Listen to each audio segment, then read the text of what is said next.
tell you, just to introduce myself to you. I know a lot of you, but introduce myself a little bit, and then I want to just open it up to questions. I think that's probably the best way to get at the issues. So I'll start by telling you a little story about how I started down this path.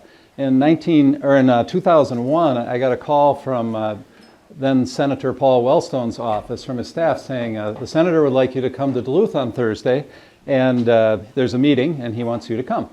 And I said, what's the meeting about? And they said, we're not sure, but just come, you know. And I was like, all right. So I dutifully went to Duluth on Thursday. When a senator calls, you show up. And so I went, and there was first a meeting that was kind of a little press conference thing, and I didn't really understand what it was about. And but the senator said, come stand by me.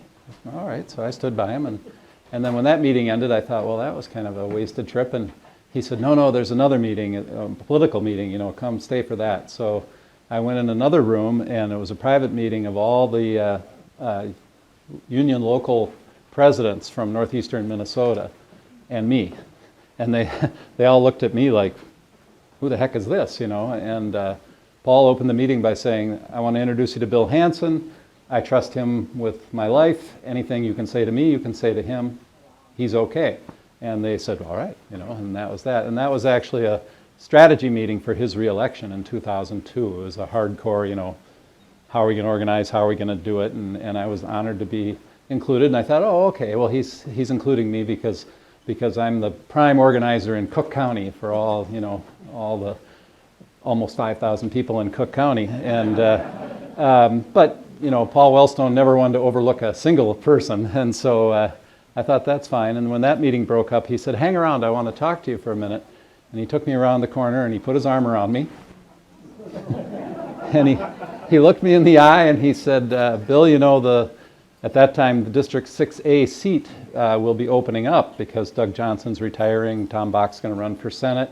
That's going to be an open seat. And I said, oh, yeah, and he said, I'd really like it if you'd run for it. And I thought, and it just took me totally by surprise. I had not thought about it at all. It was just completely out of the blue for me. But of course, when a senator asks, you have to think it over. So I went home, and my wife said, so what was it about? And I said, oh, well, I guess I'm running for the legislature. And she said, what? And so that started me down this path, and I still think of Paul whenever I come to events like this or do anything on the campaign trail. I still try to honor his trust in me and the mentor that he was to me. I got to campaign with him that year several times, just the two of us for full days, and have many stories that I can tell you at another time if you want. But so that I just wanted to tell you that because to let you know what the catalyst was that started me down this path.